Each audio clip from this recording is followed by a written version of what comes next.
Hello श्रोताओं, नमस्कार। स्वागत है आपका मेरे चैनल अनुकुंज पर। साहित्यिक विधाओं की श्रृंखला में आज सुनेंगे लेखक भानु प्रकाश द्वारा लिखित उपन्यास तुझसे नाराज नहीं, जिंदगी का अंतिम और 10वां भाग। तो आइए सुनते हैं लेखक भानु प्रकाश की कलम और कल्पना से निकला वास्तविकता को दर्शाता उपन्यास तुझसे नाराज नहीं, जिंदगी का अंतिम भाग। 2 महीने बाद रांची के अपने आवास में बैठा प्रकाश अपने मित्रों के साथ लैपटॉप पर फिल्म देख रहा था। दोपहर के खाने के तुरंत बाद पढ़ाई नहीं हो पाती है, ऐसा मानना था निशांत का। इसलिए वह या तो मित्रों से गप करता या फिर लैपटॉप से छेड़छाड़, और मित्रगण भी उसका बखूबी साथ दे रहे थे। रूम में प्रवेश करते ही धनेश्वर चिल्लाया, वाह बेटा लोग, खूब फिल्म देख रहे हो। धनेश्वर पास के ही एक प्राइवेट इंजीनियरिंग कॉलेज में प्राध्यापक था और समूह का एकमात्र कमाने वाला, इसलिए उसका हक था कि वह उन लोगों पर तंज कसे, अपना अव्वलपन झाड़े। बैग पटकते हुए उसने अपना फ्रस्ट्रेशन निकाल, साला फिर नहीं हुआ। अरे तुम भी तो दिया था ना इंडियन ओवरसीज बैंक का इंटरव्यू प्रकाश, क्या हुआ तुम्हारा? रिजल्ट निकल गया क्या? प्रकाश थोड़ा घबरा गया। अभी कहाँ रहता है तुम? खाली फिल्म देखोगे तो कहाँ से पता चलेगा? निशांत ने झटपट लैपटॉप में इंटरनेट कनेक्ट किया। सभी ये जानने के लिए उतावले थे कि प्रकाश का रिजल्ट क्या हुआ।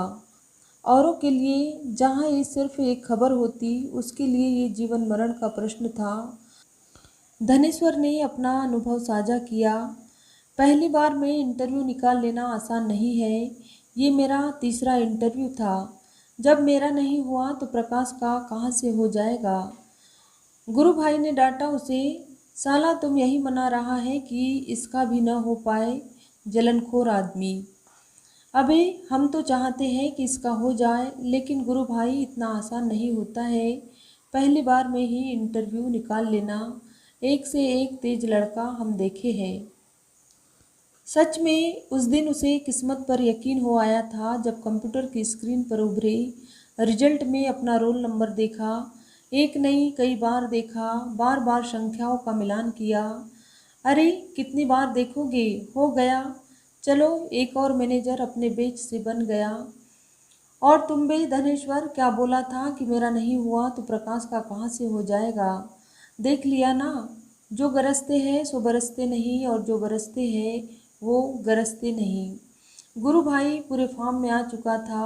साला प्रकाश को क्या समझता है बे तुम? अगर तुम्हारे जैसा इसको रिजर्वेशन मिलता ना तो कब का हो गया होता। धनेश्वर का मुंह देखने लायक था। जेब छुपाए हुए बोला, ये तो सच में कमाल हो गया। कोई जंतर मंतर लिए थे क्या प्रकाश? हमें भी बताओ। प्रकाश को याद आया कि सच में इंटरव्यू में जाने से पहले माँ ने उसे एक जंतर यंत्र दिया था। वह इन सब चीज़ों में यकीन नहीं करता था, फिर भी न जाने क्यों उसने वह ताबीज़ गले में लटका लिया था। शायद वह कोई कसर नहीं छोड़ना चाहता था, कोई दुआ, कोई मन्नत, कुछ भी काम कर जाए। लेकिन जो चीज़ काम कर गई थी वो थी प्रकाश की सज्जनता। इंटरव्यू पैनल में उपस्थित सभी सदस्यों ने यह अनुभव किया कि इस लड़के का होना ही चाहिए। न कोई लाग लपेट, न कोई झूठा प्रदर्शन। उसने अपनी सारी बातें सच सच बता दी थी। वो मोटा सा आदमी बहुत प्रभावित हुआ था प्रकाश से। अच्छा, तो अरेंज मैरिज को लव मैरिज बना दिया आपने, बहुत खूब।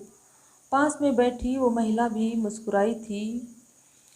सीमा की अधूरी जिंदगी आज पूरी हो गई थी। अपने गोल हो चुके पेट को संभालती वह दौड़ी दौड़ी नीचे आई थी। आते ही माँ से लिपट गई। इनका हो गया बैंक में फाइनल सिलेक्शन। उनकी माता थोड़ी धैर्यवान थी, लेकिन पिताजी एकदम भावुक। उनकी जुबान से कुछ नहीं निकला, लेकिन आंखों से झरझर आंसू गिरने लगे। थोड़ी देर तक सभी अविश्वास और खुशी के माहौल में ईश्वर को धन्यवाद देते रहे। जाइए, जाकर 1 किलो मिठाई लेते आइए, कितना आंसू गिराइएगा। सीमा की माँ ने आदतानुसार प्यार भरी डांट लगाई। 1 किलो मिठाई से क्या होगा, पूरा मोहल्ला में बांटेंगे हम। ज्वाइनिंग से सिर्फ 3 दिन पहले प्रकाश को ज्वाइनिंग लेटर मिला। अचानक से उसके होश गुम हो गए जब उसने देखा कि इतवार को ज्वाइन करना है और आज बुधवार है, वो भी ऐसी जगह जिसकी कल्पना भी नहीं की थी उसने। हाँ, उसने ये स्वप्न जरूर देखा था कि एक ट्रेन बिना पटरियों के हवा में दौड़ी जा रही है और वह हाँफता हुआ उसके पीछे भागा जा रहा है। लेकिन चेन्नई, बहुत हिम्मत कर उसने दिल्ली का सफ़र किया था। बिहार झारखंड से बाहर यही उसकी एकमात्र यात्रा थी। माँ की भी खुशी और उत्साह पर ग्रहण लग गया। हम तो सोचे थे कि घर के आसपास ही देगा, या नहीं तो रांची, पटना या बोकारो टाटा दे देता। एकदम से 7 समंदर पार भेज दिया। कैसे रहोगे मद्रासी लोगों के बीच?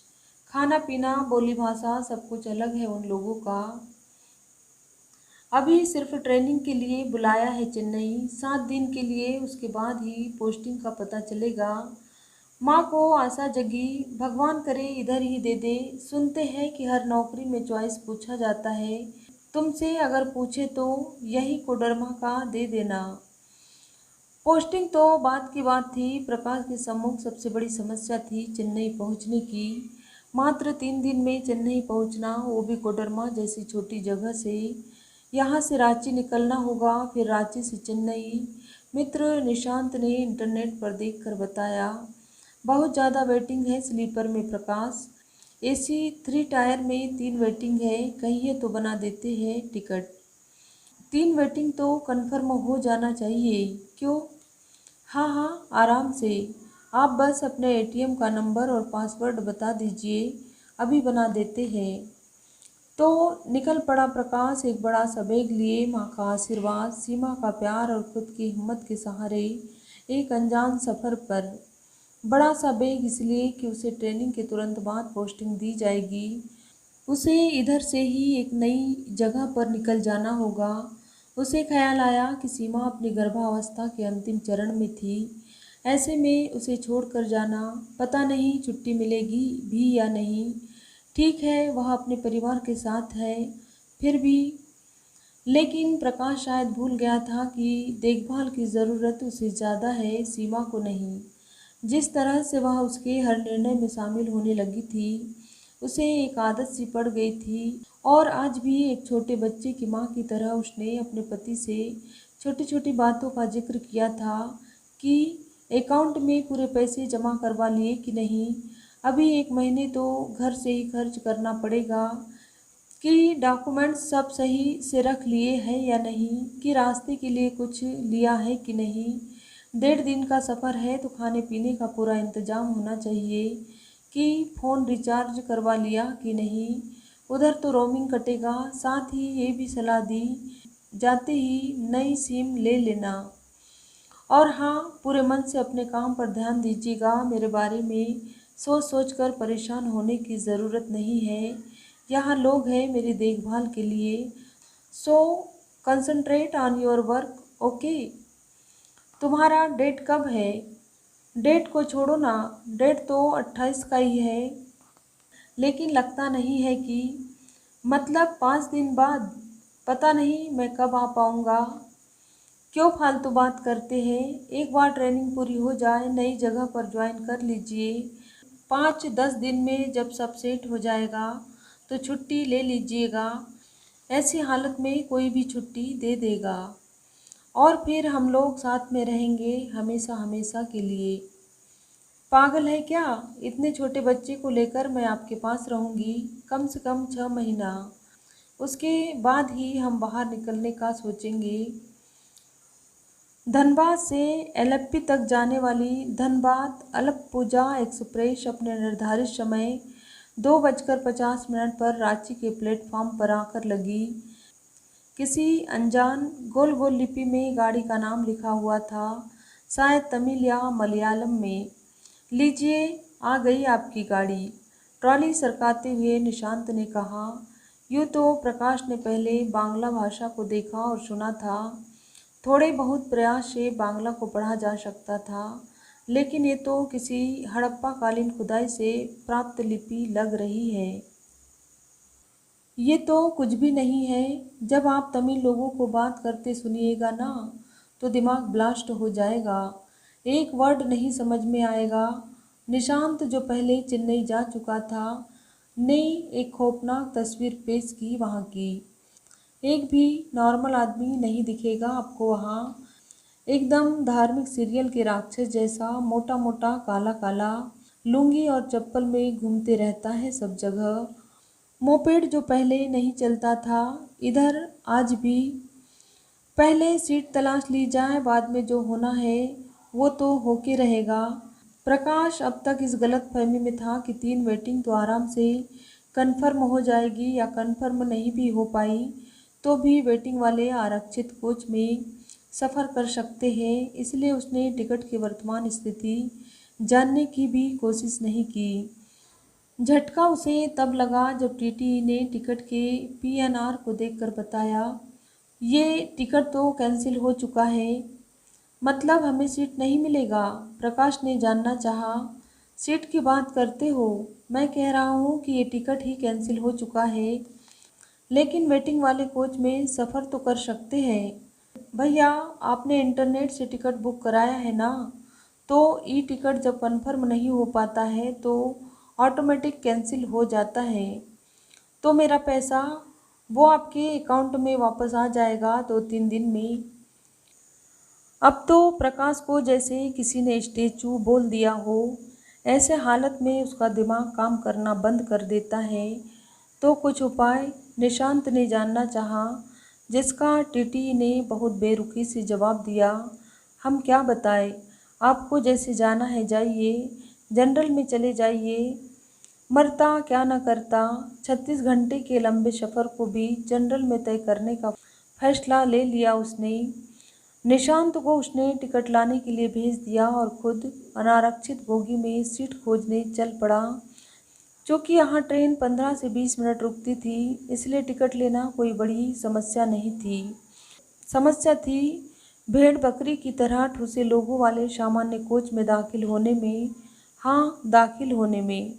सीट लेना तो दूर की बात थी, अगर हाथ खाली होते तो और बात थी। बड़े बड़े बैग लेकर अनिश्चितता की स्थिति में कुछ देर तक खड़े रहने के बाद उसने निशांत को कॉल कर दिया।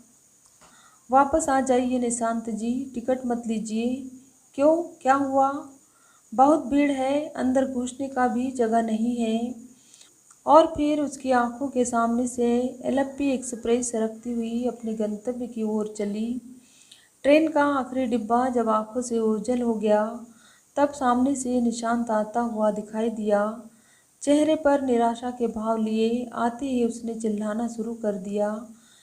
क्यों छोड़ दिया आपने ट्रेन प्रकाश जी? मैं काउंटर तक पहुंच ही गया था कि आपका कॉल आ गया। अब कैसे जाइएगा आप? फ्लाइट?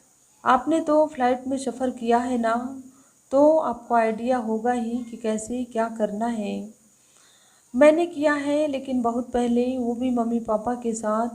अच्छा, चलिए पता करते हैं इंटरनेट का मनुष्य जीवन में क्या योगदान है। उस दिन प्रकाश को पता चला, गूगल से पता चला कि मेक माई ट्रिप एक वेबसाइट है जिससे घर बैठे प्लेन का टिकट बुक कराया जा सकता है। सारे उपलब्ध विकल्प सामने आ जाते हैं, जिनमें से आप अपनी सुविधा और जेब के हिसाब से टिकट बुक करा सकते हैं। आपके लिए अच्छा यही रहेगा कि आप कोलकाता से फ़्लाइट पकड़ें। रांची से डायरेक्ट फ़्लाइट नहीं है और आपको महंगा भी पड़ेगा। तो इस प्रकार उसकी पहली हवाई यात्रा, जो कोलकाता से चेन्नई के बीच थी, का टिकट बुक हो गया। इंडिगो के प्लेन नंबर 6E271 से, जो इतवार को सुबह 6:30 बजे कोलकाता से खुलेगी और 8:30 बजे चेन्नई उतार देगी। मात्र 2 घंटे में, वो भी इतने कम खर्च पर। उसे यकीन नहीं हो रहा था कि मात्र 5,000 में इतने आराम से वो चेन्नई जा सकता है। सच में इमरजेंसी के लिए फ़्लाइट बहुत अच्छी है, और ट्रेन का एसी कोच का किराया भी तो 2-2,500 पड़ ही जाता है। सीमा ने जब सुना कि उसकी ट्रेन छूट गई है तो एक बार भी उसे यकीन ही नहीं हुआ। क्यों मजाक कर रहे हैं? बताइए ना, ट्रेन कब खुली? ट्रेन तो अपने समय से ही खुली, लेकिन हम नहीं चढ़ पाए। फिर से मजाक। ठीक है, हम फ़ोन रख रहे हैं। उसके बाद प्रकाश ने घटनाओं का जो विवरण देना शुरू किया तो सीमा की आंखों के आगे अंधेरा छा गया। लगा उसके शरीर का सारा रक्त निचोड़ लिया गया हो। लगभग लड़खड़ाती जुबान से उसने पूछा, लेकिन अब क्या होगा? इतने मेहनत से आपने एक नौकरी पाई और इतनी आसानी से उसे छोड़ दिया। क्यों किया आपने ऐसा? क्यों? तो क्या करता? दरवाजे पर लटक के 1.5 दिन का सफ़र करता।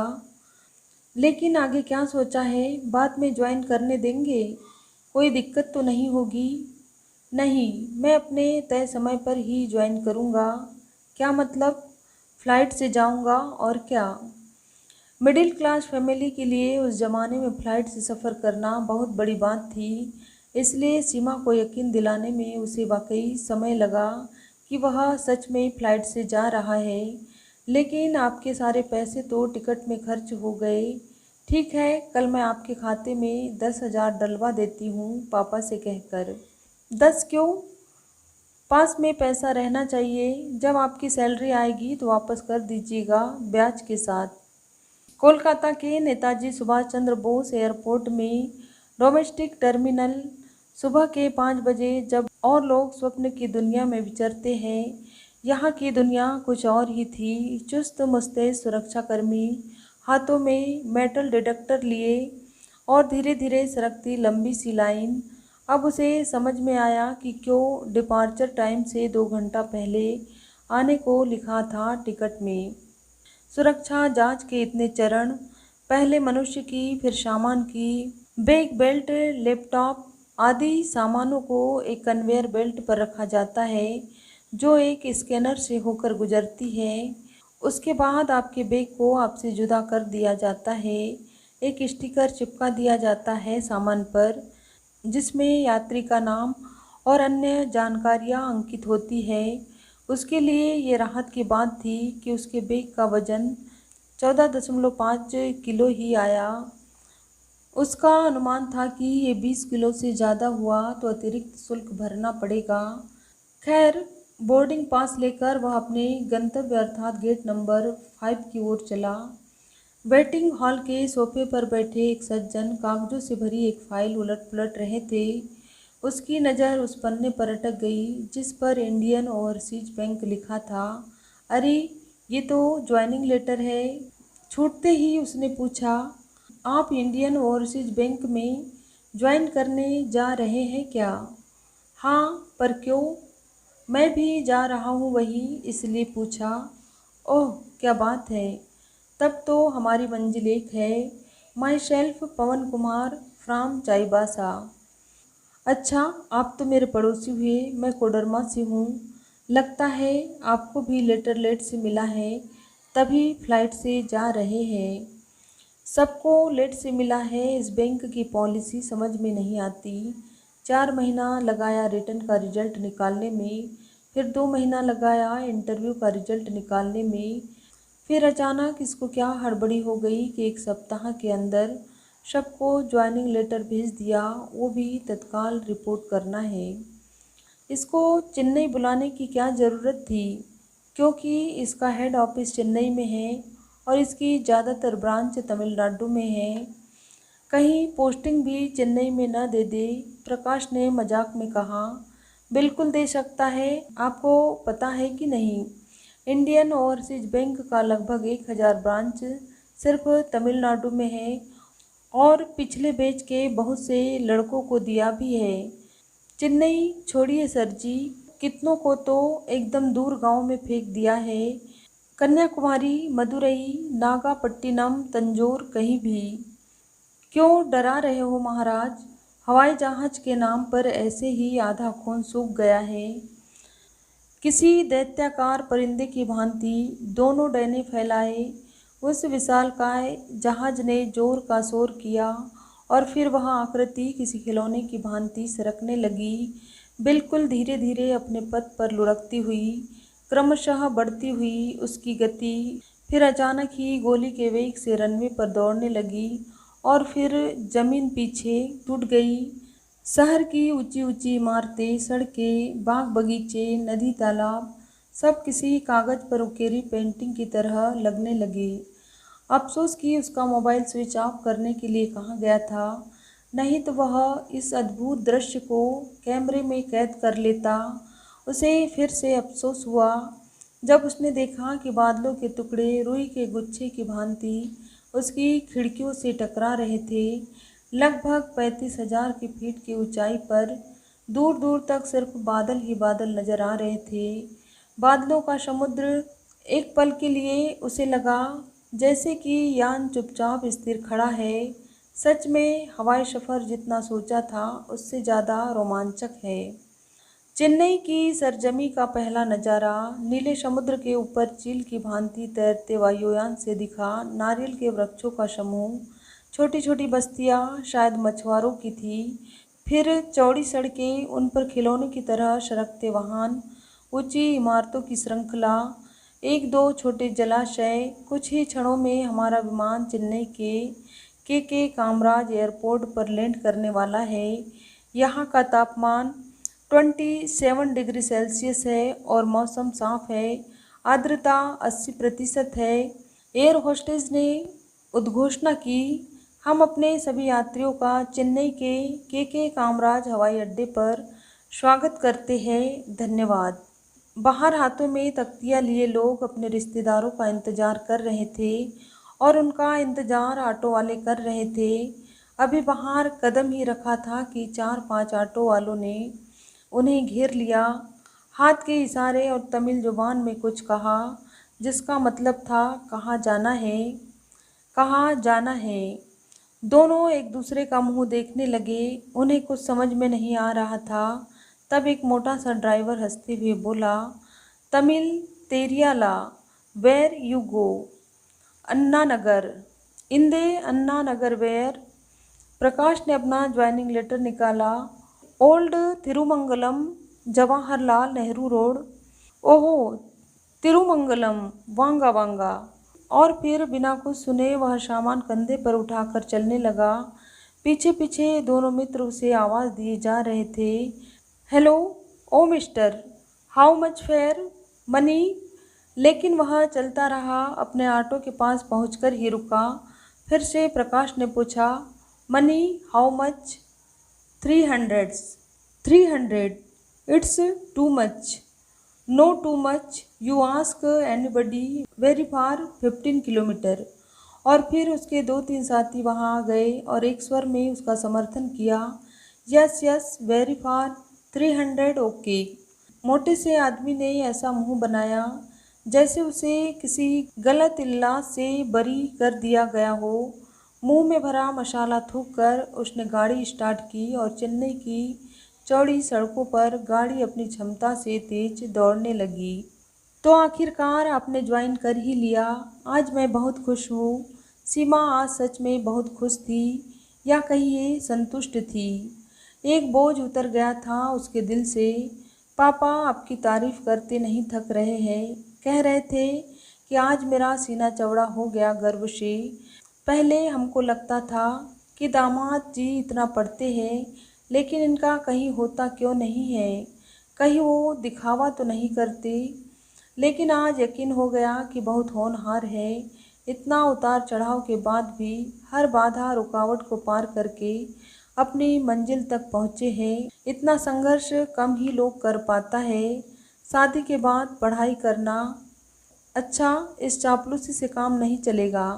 दहेज तो हम लेकर रहेंगे, प्रकाश ने कहा। किस बात का दहेज? सुने जरा हम। दामाद मैनेजर हो गया है इस बात का। 3 लाख में कहीं बैंक मैनेजर मिलता है? बहुत सस्ता में निपटा लिया आपके पिताजी ने। उनकी किस्मत, या कहिए मेरी किस्मत। जब शादी किए थे उस समय नहीं थे ना मैनेजर। उस समय जो थे उसके हिसाब से बहुत मिला था। तुम मेरा अपमान कर रही हो। मेरी मेहनत और लगन का कोई महत्व नहीं?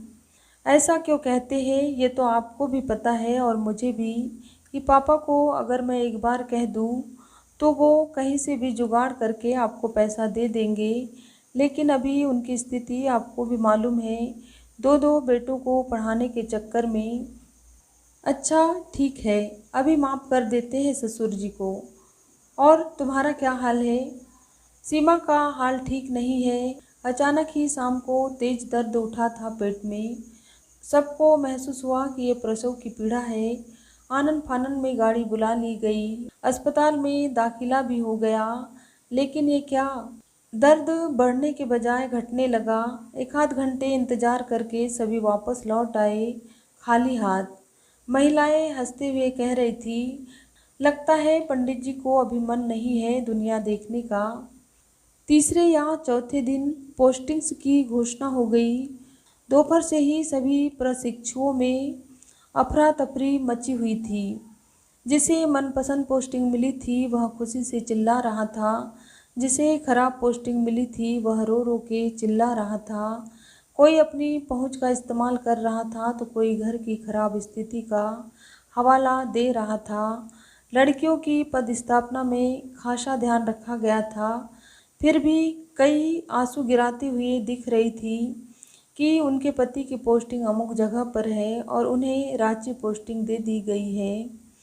अरे रांची तो बहुत अच्छा है, मेरा देखो धनबाद में फेंक दिया है।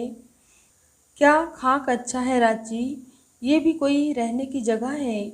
दिल्ली नोएडा वगैरह देता। अब इन लड़कियों से कोई बताए कि लड़कों की क्या स्थिति है जो रांची दिल्ली के नाम पर रो रही है। उन्हें बताया जाए कि कोयम्बटूर, त्रिपुर, नागापट्टिनम, मदुरई, तंजावुर, पुदुचेरी आदि किसी चिड़िया के नाम हैं। कुछ जगहों के नाम तो पढ़े भी नहीं जाते, इतने लंबे हैं। शाम को कार्मिक प्रशासनिक विभाग के महाप्रबंधक जनरल मैनेजर का स्वागत अभिभाषण था। दोपहर में जिस तरह से पोस्टिंग को लेकर अफरा तफरी मची थी, उससे पोस्ट लंच सेशन इन्हीं चर्चाओं में बीत गया। अब भी चेहरों पर इन पोस्टिंग्स का असर साफ दिखाई दे रहा था। कुछ चेहरे लटके चेहरे, संतुष्ट चेहरे, तटस्थ चेहरे, और जीएम साहब ने भी इन मनोभावों को पहचाना था। पोस्टिंग्स कैसी रही? सभी खुश हैं? नहीं तो कहाँ चाहिए? सबको बिहार भेज दे। देखिए इस बार के परिणाम में 1500 उम्मीदवारों में 500 बिहार झारखंड से आए हैं। जाहिर है सभी बिहार झारखंड ही जाना चाहेंगे। अब आप ही बताइए ये कैसे मुमकिन है? साउथ के ब्रांचों में फिर कौन काम करेगा? वैसे भी ये स्थायी पोस्टिंग नहीं है। ट्रेनिंग फेज के दौरान आपको साल भर के भीतर 2 या 3 जगहों पर जाना पड़ेगा। जो अभी नॉर्थ में जा रहे हैं उन्हें साउथ में जाना पड़ेगा और जो साउथ में है उन्हें नॉर्थ पोस्टिंग मिलेगी। सो डोंट वरी, भारत भ्रमण का आनंद लीजिए, वो भी बैंक के पैसे से। सभी ने तालियां बजाई, खुश चेहरों ने भी और निराश और उदास चेहरों ने भी। प्रकाश के लिए ये राहत की बात थी कि उसकी पोस्टिंग मेरठ रीजन में हुई थी। जिस तरह से उसके अन्य साथियों को उठा उठा कर पुणे, मुंबई, बेंगलुरु, हैदराबाद फेंका गया था, वह काफ़ी लक्की फील कर रहा था। कम से कम हिंदी भाषी क्षेत्र में तो है। लेकिन सीमा को जैसे करंट मार गया हो। क्या, मेरठ? लेकिन आप तो कह रहे थे कि घर तरफ ही देगा। बैंक ऑफ इंडिया में मेरे दोस्त का होम पोस्टिंग हुआ है, लेकिन यहाँ तो ऑल इंडिया टूर करा रहा है। मैं तो फिर भी खुशनसीब हूँ, मेरे दूसरे मित्रों को भारत के कोने कोने में पटक दिया है। अच्छा हुआ आपका यूपी में दे दिया, नहीं तो मैं आपके पास कभी नहीं आती। ज़्यादा खुश होने की ज़रूरत नहीं, हो सकता है 6 महीने बाद मुझे साउथ जाना पड़े। ये बैंक की ट्रांसफ़र पॉलिसी है। तो आप जाइएगा अकेले, मैं नहीं जाने वाली। कैसी पत्नी हो तुम? सीता तो जंगल तक गई थी अपने पति के साथ। हाँ तो मैं सीता नहीं हूँ, मेरा बच्चा काला हो जाएगा वहाँ जाकर। न बाबा, सॉरी। आज सुबह से ही प्रकाश का मन विचलित है। कल रात को सीमा को अस्पताल में एडमिट कराया गया था और इधर सुबह सुबह माँ ने ऐसी खबर सुनाई कि गांव की ही एक लड़की खुशबू 2 दिन पहले ही माँ बनी थी। कितनी खुश थी उसकी बहन। चहकते हुए फ़ोन किया था माँ को। चाची जी, लड़का हुआ है, एकदम स्वस्थ है, 3 किलो का है लगभग।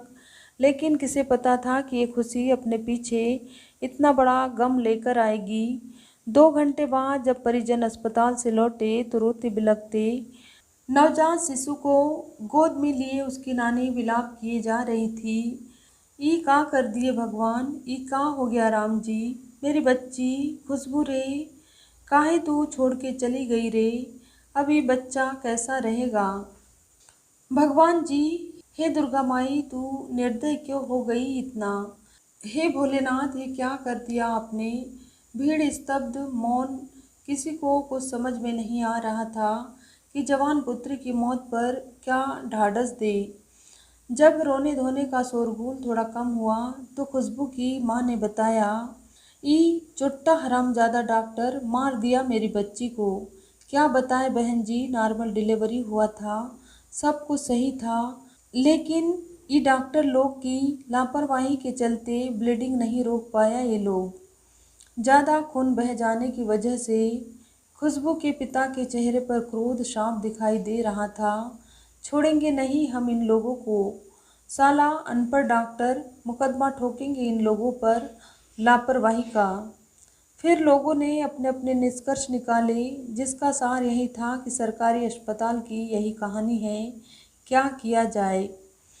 रह रहकर प्रकाश की आंखों के सामने उस लड़की का चेहरा घूम जाता और फिर उसका दिल जोर जोर से धड़कने लगता। कई बार वह अपने ससुर को फ़ोन कर चुका है, हर बार यही जवाब, अभी नहीं हुआ है। डॉक्टर साहिबा कह रही थी कि थोड़ी देर और देख लेते हैं, नहीं तो ऑपरेशन करना पड़ेगा। ऑपरेशन के नाम से प्रकाश का खून सूख जाता है।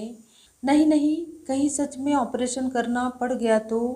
उसका ध्यान आज ट्रेनिंग में बिल्कुल नहीं लग रहा था। आज ट्रेनिंग का अंतिम दिन है, इसलिए पढ़ाई से ज़्यादा लोग अन्य चीज़ों में व्यस्त हैं। एक दूसरे को अपना मोबाइल नंबर दे रहे हैं और प्रशिक्षक भी ट्रेनिंग का माहौल हल्का करने की कोशिश कर रहे हैं। सबसे अपने अपने अनुभव बताने को कहा जा रहा है कि बीता हफ्ता कैसा रहा। लेकिन प्रकाश का दिल और दिमाग कहीं और है, बिहार के एक छोटे से कस्बे के एक छोटे से अस्पताल में। 2 घंटे बाद ससुर जी का फ़ोन आया और उन्होंने बिना सस्पेंस के ही एक ही वाक्य में सब कह दिया। ऑपरेशन करना पड़ा, लड़की हुई है। और फिर जवाब का इंतज़ार किए बगैर कहते गए, लक्ष्मी आई है, देखिए आते आते आपके लिए नौकरी लेते आई, बहुत शुभ लक्षण वाली है। प्रकाश को कुछ सुनाई नहीं दे रहा था, उसने बस इतना ही पूछा, सीमा कैसी है। अभी होश नहीं आया है उसको, बहुत कमज़ोर हो गई थी, 5 बोतल खून चढ़ाना पड़ा। अब सोचने समझने का वक्त नहीं है, मुझे निकलना होगा। और फिर क्लास को अधूरा छोड़कर वह बाहर निकल गया। लैपटॉप निकालकर वह फ्लाइट्स की टाइमिंग देखने लगा। शाम को 7 बजे सबसे पहली फ़्लाइट है, 9 बजे तक कोलकाता, फिर वहाँ से रात में ट्रेन पकड़कर सुबह तक आरा पहुँच जाएगा।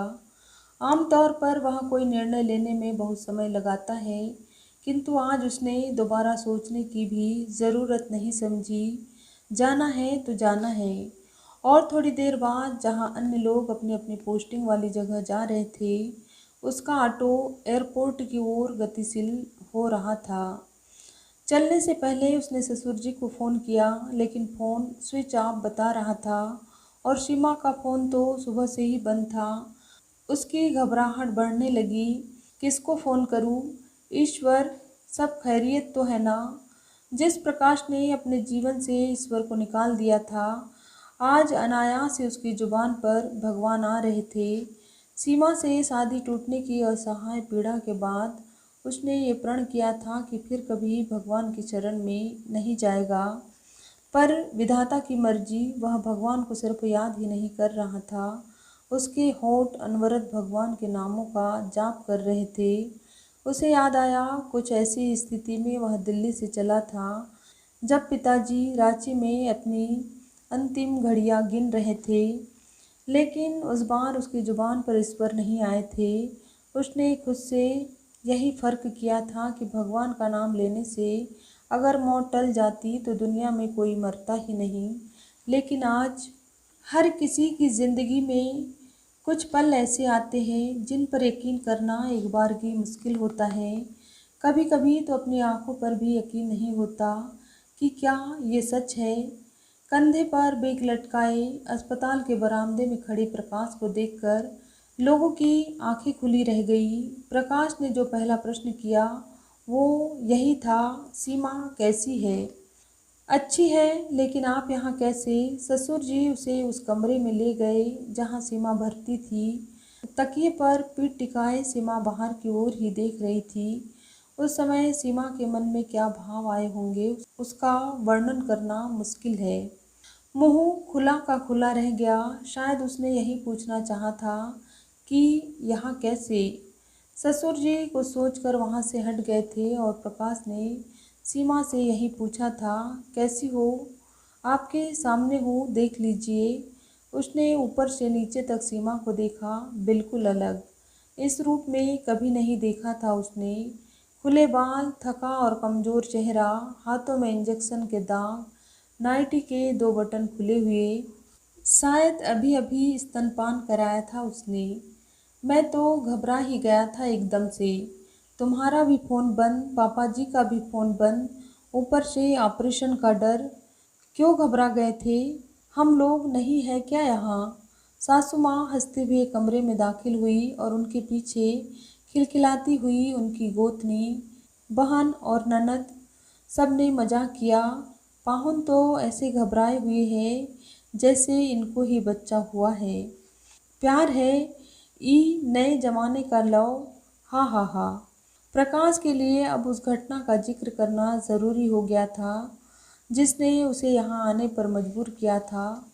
सुनकर सीमा की आंखों के किनारे गीले हो गए थे और महिलाएं गंभीर। सच ही है, ऐसी बातें सुनकर किसी का भी जी घबरा जाता है। और पाहुन तो शाह समंदर पार परदेश में अकेले थे। अच्छा किए आ गए, पैसा आते जाते रहता है, मन में संतोष हो गया ना। इतने छोटे बच्चों को छूना तो दूर, कभी देखा भी नहीं था प्रकाश ने। आज पहली बार उसने इस नन्हे से शिशु को हाथों में उठाया।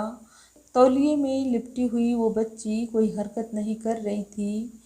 उसका लाल लाल शरीर, सिकुड़ी हुई त्वचा, छोटी सी बंद मुट्ठी, अपने आप ही उसके हृदय में प्यार उमड़ आया। कितनी प्यारी है ये, सच में अद्भुत। तो इसी को देखने यहाँ तक आ गए? सीमा ने पूछा। आए तो थे किसी और को देखने, लेकिन इसको भी देख लिया। लेकिन आप इतने लापरवाह कैसे हो सकते हैं? आपको डर नहीं लगता? इस तरह ट्रेनिंग बीच में छोड़ के आ गए? ट्रेनिंग छोड़कर नहीं आया हूँ, पूरी करके आया हूँ और नई जगह ज्वाइन भी कर लूँगा। लेकिन अगर बीच में आना पड़ता तो भी आ जाता। चुप रहिए, नौकरी ज़्यादा ज़रूरी है या बीबी? सीमा के हाथों को अपने हाथ में लेकर प्रकाश ने कहा, ये भी कोई पूछने की बात है? धन्यवाद श्रोताओं। तो ये था उपन्यास तुझसे नाराज नहीं जिंदगी का 10वां और अंतिम भाग। यदि मेरा उपन्यास सुनाने का प्रयास आपको जरा भी अच्छा लगा हो, मेरे वीडियोस को लाइक और चैनल को सब्सक्राइब जरूर करें। Thank you.